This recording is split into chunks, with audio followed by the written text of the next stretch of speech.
Next tonight, it's 2 years tomorrow since Kabul fell to the Taliban and hundreds of men, women and children were brought to the East Midlands. Now, most of those Afghan families have found homes to rent. Tonight, one 8-year-old tells us friends in Nottinghamshire have helped him rebuild his life, but others are now being told to register as homeless. And a former British soldier says the friend who saved his life when Kabul fell has been abandoned. Our social affairs correspondent Jeremy Ball reports. A week that changed so many lives as Kabul fell to the Taliban.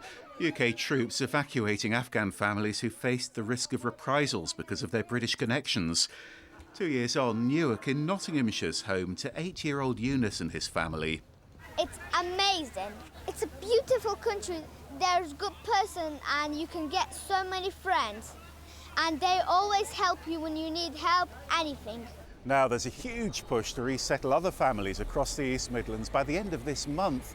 A few weeks ago, over 500 Afghan evacuees were still in temporary hotels and serviced apartments. But officials say most of them have now found homes to rent, including all 85 who were in temporary accommodation here in Nottingham. But this 1-year-old baby girl's never had a home. She's been staying in this hotel room in the Grantham area with her Afghan parents, who we can't identify. Her dad's been working for several months, desperately trying to rent a property, but now he's been told to register as homeless. Our hotel is closing on 25th of August. I filled the form for homelessness, but I don't know what will happen. Maybe we will go to another hotel or maybe Home Office or Council. They give us temporary accommodation. We don't know what will happen. I was a programme manager for a big international company. And this former British soldier in Sandy Acres worried about an Afghan friend who's now in hiding back in Kabul after they worked together for a Western military contractor. That friend risked his life to drive Lloyd through several Taliban checkpoints to the airport. Now Lloyd's sending him hundreds of pounds a month to buy food and fighting to get him accepted as a refugee. I think he's been let down 100%. There's been no support for him at all. So every avenue that we've tried to explore to help him is just, it's like banging your head against the wall. You're quite upset about it, aren't you? Yeah. What wouldn't you do to help your friends? But a happier outcome for these ex-soldiers from Derbyshire and Nottinghamshire. This, the reunion with their former interpreter after their battle to get him out of Afghanistan. And back in Newark, Eunice says his new friends are making all the difference. They're so kind to me. When I'm sad, they will make me happy. They're so kind and helpful. Why do you get sad? Well, sometimes because of my country. Well, I'm not from this country, though. What do you miss most about Afghanistan? Everything. So much.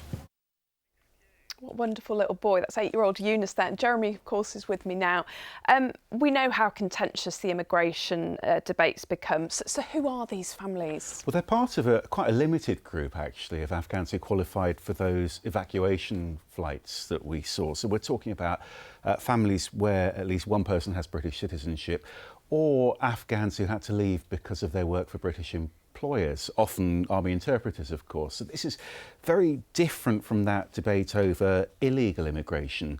There is a connection, though, and the reason for that is because when you see all those pictures of small boats, well, a lot of those people are Afghans who can't get visas, and some campaigners argue that that proves that the safe and legal routes are much too limited. What the government says is, look, quite the opposite is the case. They say the problem is that people smugglers are simply clogging up the system, and until that's sorted out, they can't expand those safe and legal routes.